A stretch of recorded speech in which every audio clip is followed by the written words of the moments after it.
안녕하세요. 캔들피그의 이런저런 시간입니다. 오늘은 제조업에 대해서 같이 생각을 좀 해보는 시간을 가져보겠습니다. 저희 영상을 꾸준히 봐주신 분들은 아시겠지만 저는 제조업을 굉장히 중요하게 생각하고 있고 미래를 위해서라도 일부러라도 꼭 챙겨야 할 부분이라고 생각하고 있습니다. 그런 만큼 제조업과 관련된 이야기를 자주 하는 건 아실 텐데요. 그런데 제조업이 중요하다고 제가 이야기를 할 때마다 꼭 이런 의견에 지적하시는 분들이 있습니다. 주로 하는 이야기가 크게 보면 두 종류가 있는데요. 첫 번째로 제조는 더 이상 인건비 비싼 한국이 집중할 산업이 아니다. 제조는 개발도상국에 넘겨서 제조 원가를 낮추는 게 맞고 국내 본사에서는 기술 개발이나 디자인처럼 더 부가가치가 높은 일을 해야 하는 게 맞는 거다. 이런 이야기가 있고요.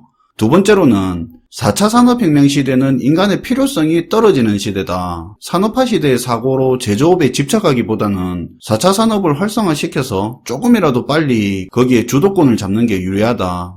이런 의견을 주시는데요. 사실 틀린 말은 없습니다. 우리가 상식처럼 아는 내용이기도 하고요. 다만 저는 그 말이 틀린 말이 아니라고 해서 그게 정답이라고 생각하지는 않는다는 거죠. 제가 제조업을 중요하게 생각하는 이유는 경제가 선순환 구조를 가지기 위해서 제조업을 대체할 만한 산업이 없기 때문입니다. 잘 아시다시피 경제의 선순환 구조라는 게 가계소득이 증가하고 이게 소비 증가로 이어지고 기업 매출이 증가하면서 재투자되고 임금 상승과 일자리 증가로 이어지면서 또다시 가계 소비력이 늘어나고 이런 식으로 돌아가는 게 경제의 선순환이라고 하는데요. 근데 여기서 가계 소비력 증가라는 게 특정 누구, 특정 부류가 아니라 능력이 있는 사람 없는 사람 할 거 없이 국민 다수의 소비력이 증가돼야 하는 겁니다. 결국 국민 다수가 참여할 수 있는 일자리가 필요하다는 건데요. 그게 제조업에서는 가능하기 때문에 제가 제조업이 중요하다고 하는 거죠. 제조업에 대한 이미지를 떠올려 보면 마치 엘리트들은 거기에 종사하는 것 같이 안 보이겠지만 실상은 그렇지가 않습니다. 제조업은 법무, 회계, 연구개발팀 등등에서 전문가 박사급 인력부터 일반 대졸사원, 고졸사원까지 다양한 종류의 인력을 수용할 수 있는 게 제조업의 최대 장점입니다. 물론 회사 규모나 업종에 따라서 비중의 차이는 있겠지만 제조업 전체로 봤을 땐 다양한 종류의 인력에 대한 일자리를 창출할 수 있는 산업인 거죠. IT나 금융, 기타 서비스업은 필요로 하는 인력의 종류가 정해져 있고 매출 증가율 대비해서 고용률도 낮은 편이라서 경제 선순환 개념에서는 제조업보다 효과가 떨어지는 건 사실입니다. 그리고 제조업은 다른 일자리에 비해서 안정적인 일자리를 제공한다는 장점이 있는데요. 제조업은 설비를 바탕으로 하기 때문에 다른 산업처럼 차렸다 철수하는 게 그렇게 쉽지가 않습니다. 기존의 기업가 입장에서는 산업에 진입장벽이 있다는 장점도 있지만 반면에 좀 안 된다고 바로 철수할 수도 없는 그런 단점이 있는 게 제조업인데요. 이 제조업의 특징이 근로자한테는 안정적인 일자리를 제공해준다는 그런 장점도 됩니다.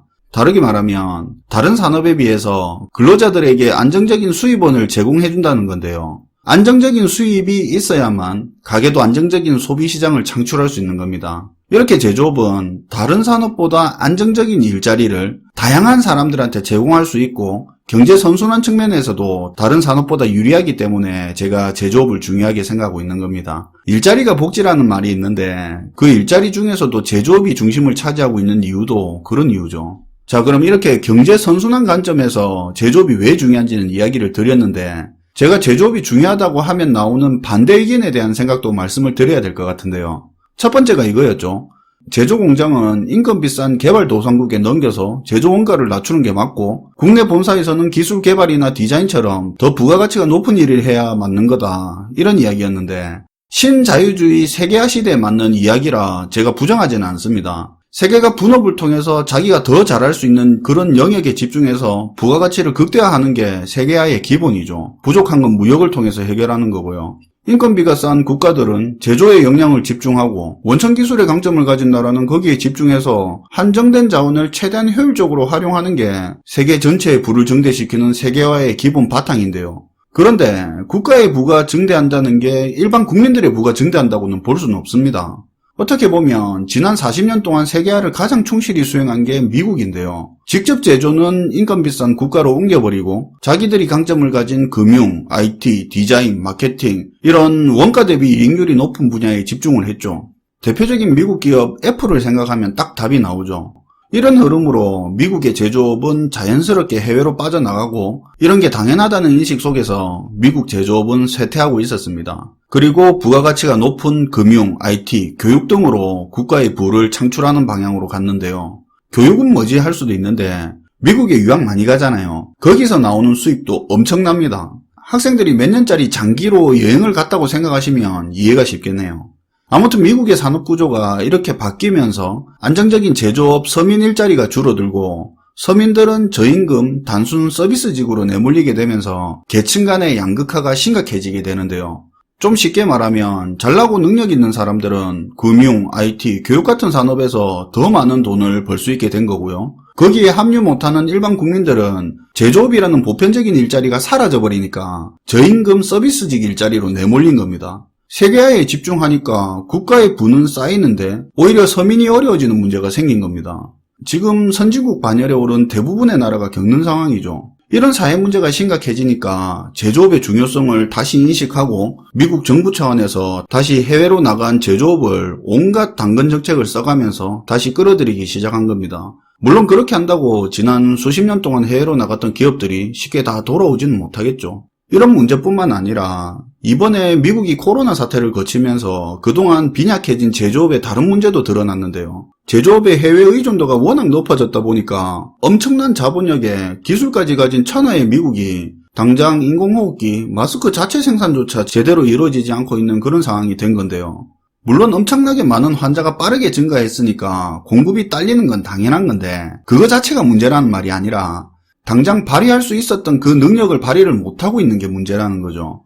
대량의 확진자가 생기면서 인공호흡기가 엄청나게 부족해지는 바람에 미국 정부는 국방물자생산법까지 발동을 해서 포드나 GM 같은 자동차 회사까지 동원해서 인공호흡기 생산을 하도록 했는데요. 사실 원래 미국이 인공호흡기 회사가 없는 그런 나라가 아닙니다. 본사만 미국에 있고 제조시설이 중국이나 기타 해외에 다 나가버리는 상태인 거죠. 그 공장들이 만약에 미국에 있었다면 미국 국내 자동차 회사들하고 같이 연결을 해서 지금보다 훨씬 나은 상황 속에서 계속 공급은 부족하겠지만 그래도 지금보다는 훨씬 빨리 더 많은 인공호흡기를 생산을 하면서 대응하고 있었을 겁니다. 자금, 기술력 다 있고 하려고 마음만 먹으면 생산력도 압도적으로 발휘할 수 있는 그런 미국이 대단할 거 하나 없는 그런 생산시설이 지금 당장에 부족해서 그렇게 중국하고 대립각을 세우면서도 인공호흡기를 중국에 주문해야 하는 그런 답답한 일이 생기고 있는 겁니다.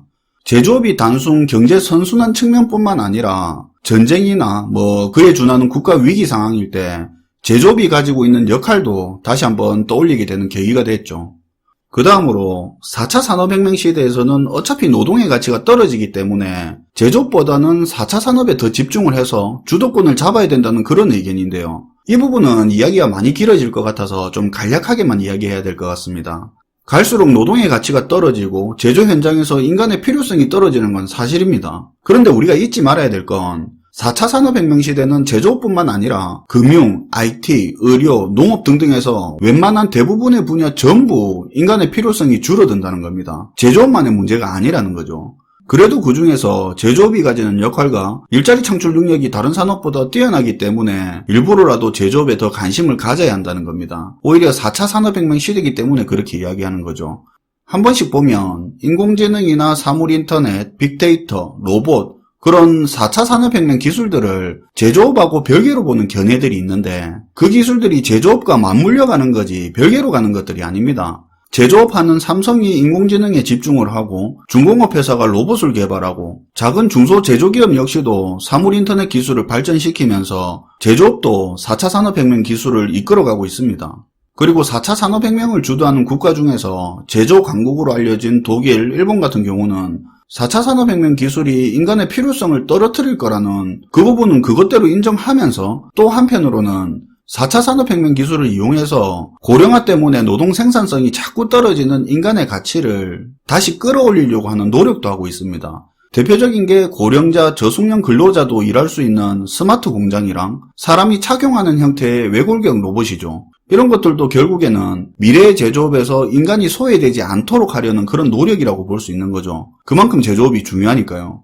오히려 우리는 제조업을 등한시할 게 아니라 마치 미래 산업인 척 하면서 투자금 끌어모으고 시장 장악하고 그걸로 회사 값어치 띄워서 팔아먹으려는 포장지만 번지르르한 가짜 미래 산업들을 감시하려는 노력이 필요합니다. 이런 산업들은 편리하다는 걸 앞에 내세우지만 경제 선순환은커녕 서민 일자리 질을 떨어뜨리고 비용만 증가시키고 있는데, 최근에는 미래 산업이라고 불리던 어플 산업, 플랫폼 산업이 많은 비난을 받고 있죠. 이 부분은 내용이 길어서 여기까지만 하겠습니다. 정리를 하면 제조업은 국민 다수를 위한 일자리를 제공하는 산업이라서 투자 대비 부가가치가 떨어지더라도 수익만 낼 수 있다면 챙겨서 안고 가야 되는 그런 산업입니다. 4차 산업혁명 시대를 대비하고 또 이끌어가기 위해서는 아이러니하지만 우리가 제조업에 오히려 더 관심을 가져야 된다는 생각입니다. 최근에 미래산업이라면서 과장을 하고 서민을 속이고 기생하는 산업들을 보면서 답답한 마음에 오늘 이야기를 한번 해봤습니다.